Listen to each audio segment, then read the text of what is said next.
ज़बान पंहिंजी वाई सागी मता तो लेखी ठरी वही आ अञा त दिल आ वाई चंचल मता तो समझी मरी वही आ भली तू बेले गुलाब सारा सबई जनाज़न मथे रखी छॾ भली असां खां लिकाए सारा सितम असां ते सथे रखी छॾ न फ़र्क ईंदो न फ़र्क पवंदो इहो तू दिल ते लिखी रखी छॾ न इश्क पंहिंजो कॾहिं झुकियो आहे न इश्क पंहिंजो कॾहिं बि झुकंदो भली ज़बानूं वढाए छॾ तूं तॾहिं बि पंहिंजूं निगाहूं चवंदियूं झुकणु असांजो उसूल न आहे ही बड़वतन ऐं ज़लालतनि जो निज़ाम तुंहिंजो क़बूल न आहे असीं त सच जा पका पुॼारी असांजो सच खे सलाम आहे असांजो सची इमाम आहे इन्हनि सिटनि सां दावत ख़िताब ॾिजे थो अॼोके इन प्रोग्राम जे महिमान ख़ास अवामी तहरीक जे मरकज़ी सदर मोहतरम जनाब एडवोकेट सजाद अहमद चांडियो साहब जिन खे त पाण जी पंहिंजी तकरीर कनि सजाद अहमद चांडियो हर दौर विड़ियो जो ऐं कीअं न झुकियो जो महराण जो लीडर हिन सिंध जो लीडर ऐं तुंहिंजो लीडर जो जिए जिए जो दम दमादम शागिर्द जो वारिस मजदूर जो वारिस हारिन जो वारिस रहबर सिंधी कौम जो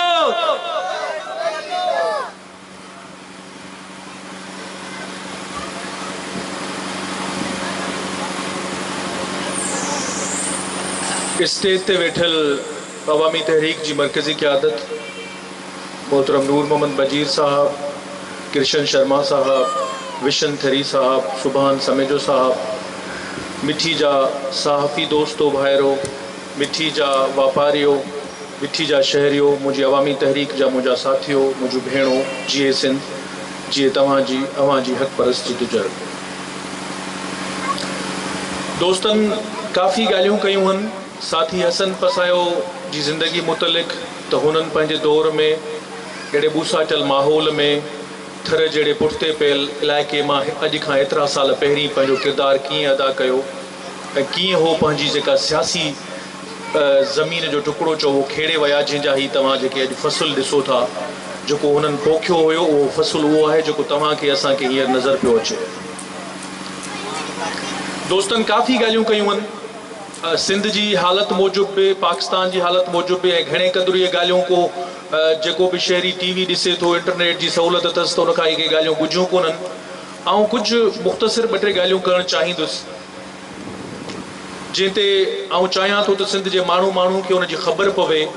ऐं उन ते उहो असांजा जेके सहाफ़ी दोस्त आहिनि उन्हनि समेत जेको सिंध जो पढ़ियो लिखियो माण्हू आहे उहो ज़रूरु इन ॻाल्हि ते गौर करे। पाकिस्तान ठहण जे पहिरें ॾींहं खां वठी जंहिं ॾींहं खां वठी पाकिस्तान ठहियो आहे उन ॾींहं खां वठी असांजी हालत हिकिड़े भागे वारी आहे जेको रड़ियूं कंदो पियो अचे जेको फुर थाड़ो लॻंदो थो अचे तव्हांजे वसीलनि ते तव्हांजी ज़मीन ते असांजे पाणीअ ते असांजे मैदनी वसीलनि ते हर शइ ते ताज़ो जेको हिन महिल ॻाल्हि जेका मां करणु थो चाहियां इंतिहाई अहम आहे। 4 मई 2018 ते सुप्रीम कोर्ट हिकिड़ो फ़ैसिलो थी ॾिए उहो फ़ैसिलो तॾहिं थो ॿुधाइजे जॾहिं समूरियूं धुरियूं जेके उन केस में धुरियूं इन्वॉल्व हुयूं जंहिंमें जवाबदार बि हूंदा फरियादी बि हूंदा मुलविस माण्हू बि हूंदा के रड़ कंदड़ भाॻिया बि हूंदा जिन जूं ज़मीनूं उहो समूरियूं धुरियुनि खे ॿुधी करे उहो मौक़िफ़ ॿुधण खां पोइ सुप्रीम कोर्ट फ़ैसिलो थी ॾिए ऐं फ़ैसिलो आहे त इहा जेका 30,000 एकड़ ज़मीन सिंध जी मलिक रियाज़ जे हवाले कई वई आहे सो चोरी आहे सो फ्रॉड आहे सो धोखो आहे ऐं इन्हनि जे ख़िलाफ़ कानूनी कार्रवाई थियणु खपे। जेका ज़मीन जंहिंजी आहे जिन जा ॻोठ आहिनि उहा ज़मीन उन्हनि ॻोठाणनि खे वापसि करियो जेका ज़मीन सरकारी आहे सा सरकार के वापस करियो जेका ज़मीन जिंजी आहे उनके वापस करियो 3 महीननि जे अंदर वाज़े लफ़्ज़नि में लिखियल आहे 3 महीननि जे अंदर जेके हिन ट्रिलियंस रुपयनि जे करप्शन में मुलवस आहिनि उन्हनि जे खिलाफ़ 3 महीननि जे अंदर केस दाख़िल करे उन्हनि खे केफ़रे किरदार ते पहुचायो वञे ऐं पोइ उन फैसले ते अमल कराइण लाइ उन फैसले ते ये जेका लफ़्ज़ मां तव्हांखे ॿुधायां थो उन फैसले जी तर्जुमो आहे लाॻापियल अंग्रेज़ी जेके जुमला इस्तेमालु थियल उन जो एज़ इट इज़ तर्जुमो आहे। इन फैसले ते उन जे रूह मूजिबि अमल कराइण लाइ हिकिड़ी बेंच ठाही थी वञे जे सुप्रीम कोर्ट जेको इहो फ़ैसिलो ॿुधायो उन जे रूह मूजिबि उन ते अमल कराए ऐं पोइ तव्हां असां सभिनि ॾिठो उन फ़ैसिले ते रूह मूजिबि अमल इहो थियो त उन धाड़ेल खां उन फोरूअ खां जंहिंजे मथां सुप्रीम कोर्ट अॻुवाट साबित करे चुकी आहे साबित थी चुको आहे त ही धाड़ेल आहे ही फोरू आहे उनखे था चवनि त तूं पैसो ॾे ऐं इहो जेको फुर जो सामान तोखां बरामद थियो आहे उहो तूं खणी अच। दुनिया में कॾहिं तव्हां ॿुधो कॾहिं थियो आहे दुनिया जी असां वकालत पिया करियूं 15-20 सालनि खां वठी कॾहिं असांजी ज़िंदगीअ में अहिड़ो केस असां कोन ॾिठो त हिकिड़ो माण्हू झलिजे हिकिड़ो चोर झलिजे उन खां फुर थियल सामान मिले ऐं पोइ उनखे चऊं त इहो सामान वापसि मालिक खे कोन ॾींदासीं तूं पैसा ॾे इहो सामान तूं खणी अच। भाॻियो छुटो अहिड़ो नाहक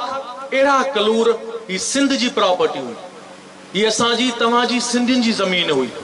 ऐं हीअं छो थो थिए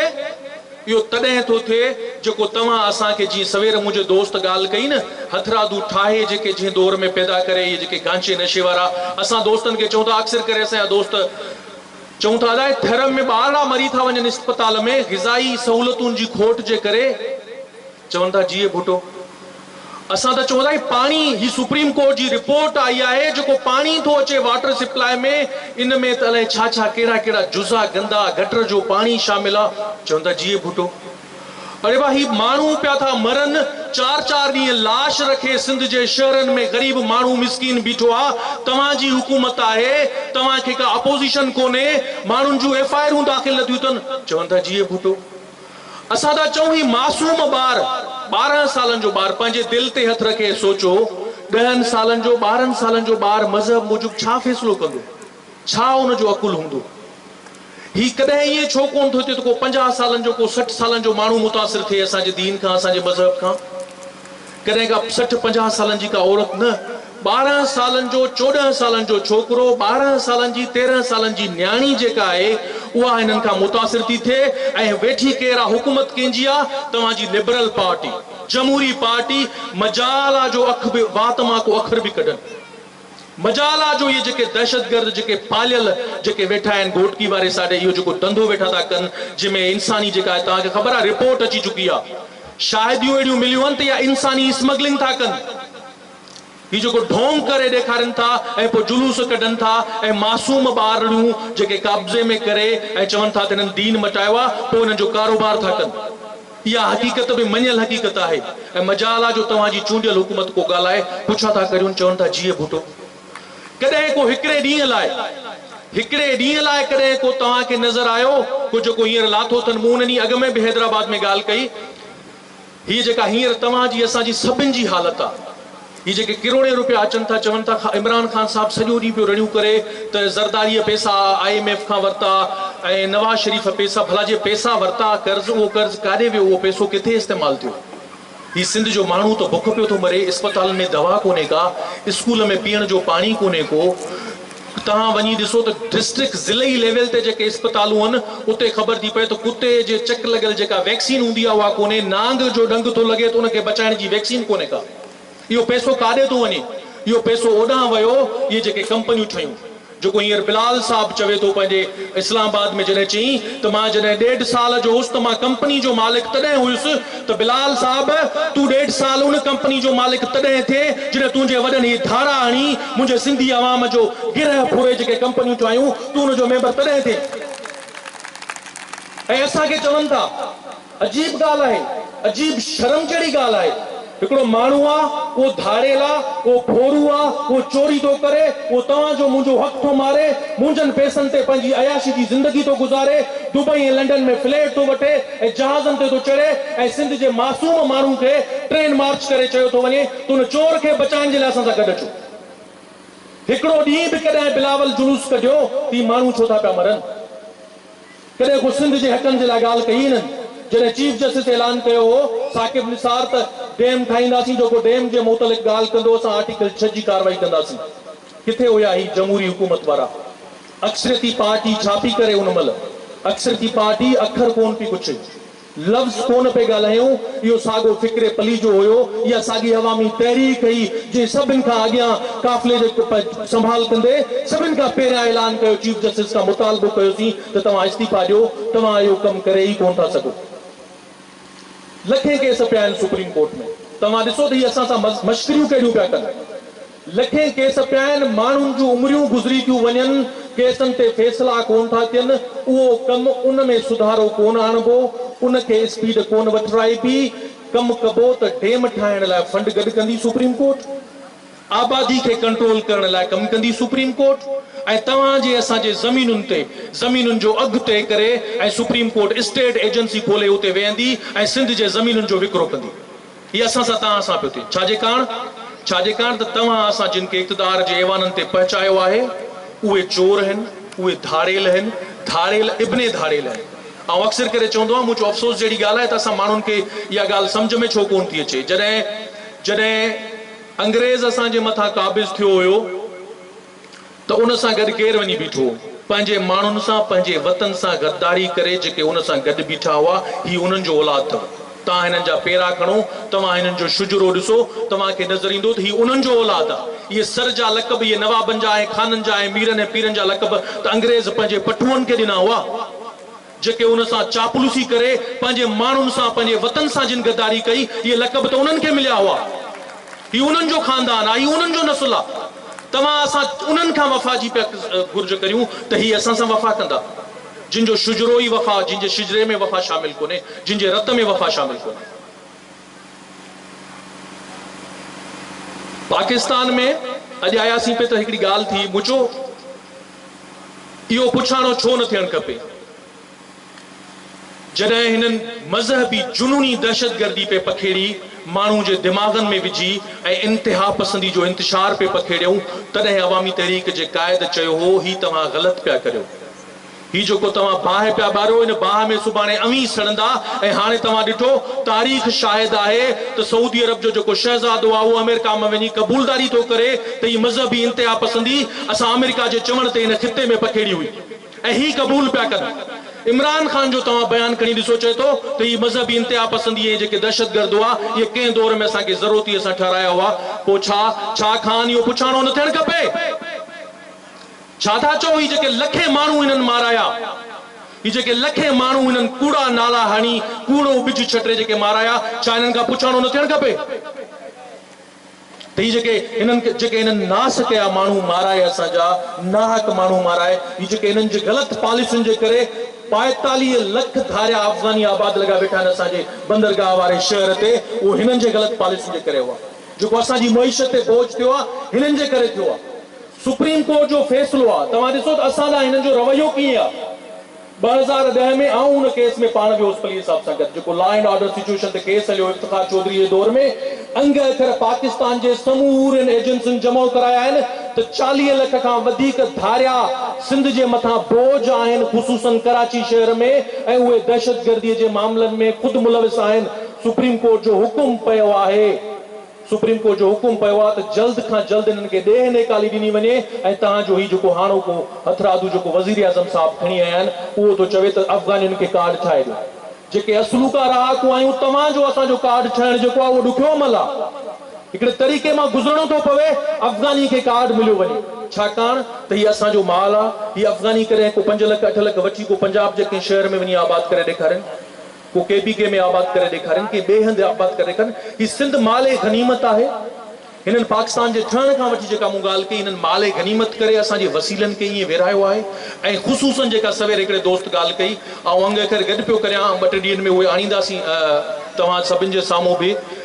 त मां सम्झां थो त पाकिस्तान जॾहिं खां वठी ठहियो आहे, तॾहिं खां वठी ज़मीनुनि जो एतिरो सौदो पाक सिंध जी ज़मीन जो कॾहिं बि न थियो अॻ में, जेतिरो सौदो हिन पीपल्स पार्टी जे पोयनि 12 सालनि जी हुकूमत में थियो आहे। लखे एकड़ ज़मीन हिननि ॾेई छॾी आहे। 30,000 रुगो इहे बहरिया टाउन वारा कोन्हनि। तव्हां सुपर हाईवे ते कराची मां गुज़री ॾिसो, हैदराबाद मां, तव्हांखे ॿिन्ही पासनि ॾे नज़र ईंदो त किथे 1 एकड़ हिकिड़ी धुर खे, 50,000 एकड़ हिकिड़ी धुर खे, 1 एकड़ वरी ॿी धुर खे, होॾां ठटे वारे पासे जा तव्हां गुज़री ॾिसो त ज़मीन हुननि कीअं विकिणे छॾियूं आहिनि भुॻड़नि मुड़ते। एतिरियूं किरोड़नि अरबनि ट्रिलियंस रुपीज़ जूं ज़मीनूं सिंध जो विकिरो थी वियूं, ऐं सिंध जे माण्हू जे लाइ दवा कोन्हे का, पीअण जो पाणी कोन्हे को, गटर मिलियल पीअण जो पाणी मिलंदो असांखे हिन मुल्क में, जंहिंजे लाइ असां करारदाद मंज़ूर कईसीं, जेको मुल्क असांजे वॾनि ठाहियो हुयो, जंहिंजा असीं बानी आहियूं, असीं भाॻिया आहियूं हिन सॼे देश में, ऐं असां सां जेको रवैयो इहो इख़्तियार कयो वियो आहे। अवामी तहरीक हमेशह जीअं तारीख़ी तौर ते सिंध जे वसीलनि ते, सिंधी माण्हुनि जे हक़नि ते पंहिंजो आवाज़ उथाईंदी रही आहे, वाज़े ऐं चिटो आवाज़। चयूं पिए त घणनि दोस्तनि खे मथो जिन जो फिरी वियो आहे, ऐं चवंदुसि त घणनि दोस्तनि खे पिए लॻो त रसूल बख्श पलियो साहब खां पोइ ही पार्टी वेही वेंदी, पोइ कुझु कोन थींदो, पोइ फिलाणो पार्टी हुई उनजा 50 धड़ा थी विया, पोइ फिलाणे जो हिन पार्टी सां बि थींदो। ॾाढी तकलीफ़ थी पई आहे, माण्हुनि खे एॾी तकलीफ़ थी पई आहे त ही पलिए साहब जे वञण खां पोइ ही पार्टी कीअं पई कमु करे, ही पार्टी वाहिद पार्टी थी कीअं पई उभरे, डेमन वारे मामले ते, सिंध जे ज़मीनुनि जे मामले ते जिते को अखर वात मां कढण लाइ तयारु कोन्हे, उहा अवामी तहरीक कीअं पई हले, उन्हनि जा मथा फिरी विया आहिनि। तो उन्हनि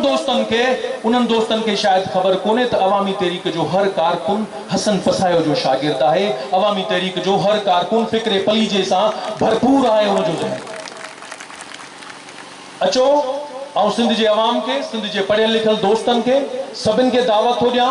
अवामी तहरीक में शामिल थियो, असां सां गॾिजो, पंहिंजे वसीलनि खे, पंहिंजे वतन खे, पंहिंजे ॿारनि जे मुस्तक़बिल खे बचाइण लाइ असां सां गॾु थियो। असांजी वाहिद पार्टी हींअर आहे, मिसाल तौर आउं इहो बि चवंदुसि, मूंखे हिकिड़े दोस्त जॾहिं इलेक्शन थी मूंखे मुबारक ॾींदे हुन चयो त अवामी तहरीक तव्हांखे मुबारक हुजे, तव्हां सदर थिया हो, पर अवामी तहरीक में क़यादत जी ॾाढी खोट आहे। मूं चयो बिल्कुलु क़यादत जी एतिरी खोट आहे जो हर साल असांजो सदर नओं थो अचे, ऐं तुंहिंजी पार्टी में 10 सालनि खां उहो ई वेठो आहे, ऐं क़यादत जी खोट वरी असां वटि आहे।